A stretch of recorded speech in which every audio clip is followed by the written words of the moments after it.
So you were dry for 20 years? Yes. Why did you fall off? I was in a little town in Alaska. It wasn't the end of the world, but you can see it from there. And it was like all of a sudden I thought, I could drink. It's also that same thought you have if you look off a large building and go, I can fly. And within a week, it was like, gone, you know. And now, you know, I realize I can't. So that was the gift, you know. So we in town together, I'm backstage, we chilling. Dave and the crew say, could we going down? I said, okay, I'm gonna use the bathroom, I'm right behind y'all. And you know, you got the green room snacks. So there's cookies there, right? And anybody who know me, know my relationship with baked goods and cookies. Like, you understand? I seen Moses Ryder once, it had cookies and apple juice on it. I'm like, this is the squarest nigga in show business. This nigga's gonna take a nap. Hey, so I end up being in the green room like by myself with the cookies. So, oh man, look at this delicious cookies. He said it like the cookies were alive, like the cookies had a laminate on. I was like, hey, you know what? I will have a cookie. I bit into the cookie. I was like, it's a pretty good cookie. Then I ate the whole cookie, and it was like, you know, I have another one. Oh, God. I said, you know what? No. Then I said, you know what? I'll come back. The cookies are here. I'm close. And I just go hang out with the homies that come back, have the post-show cookie. It's just great. So I'm all set up. Sitting in the crowd, Dave out of nowhere. I don't know if you ever even done this to anybody else, but he used to just call me on stage, which is the craziest shit because everybody knows I'm a frustrated stand-up comedian that got kidnapped by rap. But wait a minute. Back in these days, I used to do 6-hour sets. I'd be on stage drinking beer and coffee and all kinds of shit. I would have to go to the bathroom, like maybe 4 hours into it. I'm like, man, I gotta go to the bathroom. I look at the crowd, and there's Mos just sitting there enjoying the show. I'm like, yo, I tag him in, like, yo, hold me down. The crowd, you guys don't mind if Mos Def comes up for a minute while I go to the restroom. These niggas see him, hooray! and so now he can't say no, right? Now I get off stage, I go to the bathroom, right? And I'm in the bathroom, at the punchline, there's the speakers in the bathroom. This nigga, I thought he was gonna rhyme or something. This nigga started doing stand-up. He went up there like, hey, waka waka, everybody, what's going on? What's going on? It's good to be here at the punchline. and was... and start... How long you guys been together, right? But the point was, he would destroy. So now this particular night, this is a big, big night. Because what we know what they don't know. Robin Williams is backstage about to go on, and suddenly I feel the pinch, and I leave the stage. But I called Mos up. And I didn't know this was gonna happen at all. So I'm like, oh wow, this is a big deal. So people, they going crazy. Dave comes back, and you know, then we just start chatting on stage. People like, so what's up? We just get into it. And I just like, you know, do your thing. I'm gonna just sit here on stage. So I start sitting down on stage, kind of like Indian style. And then 15, 20 minutes later, before I know it, I'm kind of like laid out, like I'm in like a Renaissance painting and shit, like I'm in a dorm room and shit with my fucking like, you know, like elbow up, you know what I'm saying, fucking legs stretched out. And I'm like, nigga, why am I this relaxed? I'm like, you know what I'm saying? Still black in America. I'm not feel good, but like, I'm really relaxed out here in public. What is going on? I didn't know what's happening. I was like, why am I experiencing these feelings? And then I realized, I put it together like, I'm high.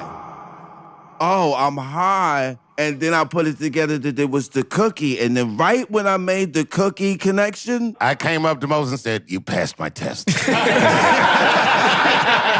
Robin Williams comes on stage. And I freaked the fuck out. I'm like, this is crazy. It was nuts. That shit was wild. That was a good experience. Yo, and rest in peace, Robin Williams. I gotta tell you, I bumped into him at FTC on Haight Street. And he was buying skate gear for himself. And I was like, hey, you know, couldn't have been nice. I didn't know him that well, but I knew him from around. I said, I'm doing a show at the Punchline, you know, blah, blah, blah.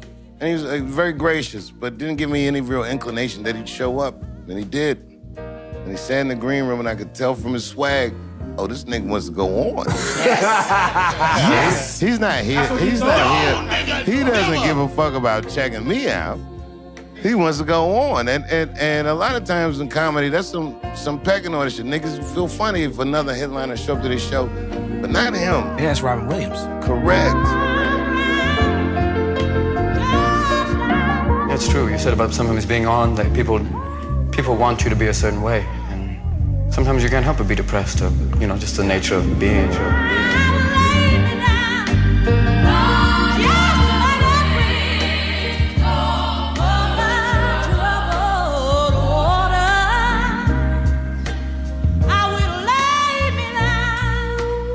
They love me, which is great.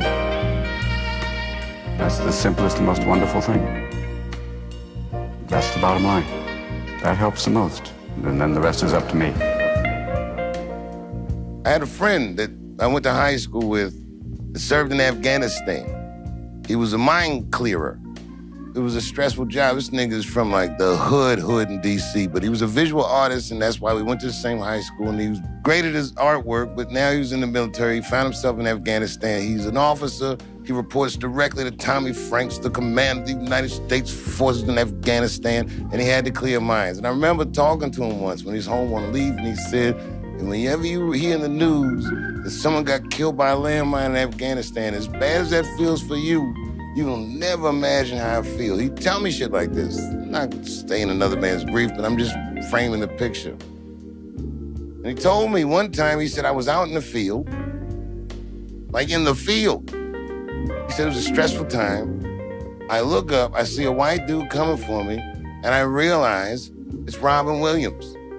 And he sat there and talked to me for 20 minutes. I never laughed so hard. He goes, Dave, if you ever meet this guy, you gotta tell him what that made me feel like. Like, it really helped me get through my deployment. And I told Robin that night.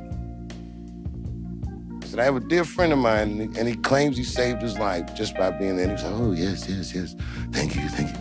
And he gets uncomfortable with this type of compliment, and then waka, he goes into the jokes. But I remember, the other thing I remember about that night, Robin Williams at that point in his career was the kind of guy that you forget how much you like him till you see him.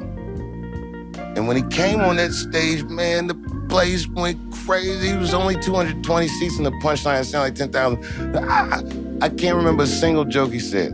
It was almost like I was just watching the crowd. It was complete glee. They were so happy to spend any time with him. And at the end of the night, it was me, Mos, and Robin on stage killing it. Just like we're doing right now in the jam session, just chomping it up. But Robin is a wild dude. And every once in a while, he pumped the tempo up. He would start like fucking, he wanted to rhyme with Mos. Mos was rhyming with him. It was dope, though. Wow. Mos, do you have bars, Mos?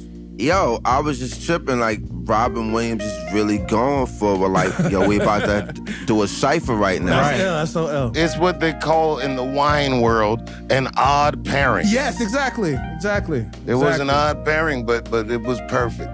Like, the three of us up there was perfect. And it's poignant because, sadly, that was the last time that we would ever see him alive. But boy, the last time I saw him, he was very much alive. You're back and you realize the thing that matters are others. Way beyond yourself. Self goes away. Ego, bye-bye. Realize there are a lot of amazing people out there to be grateful for. And a loving God. And that, other than that, good luck.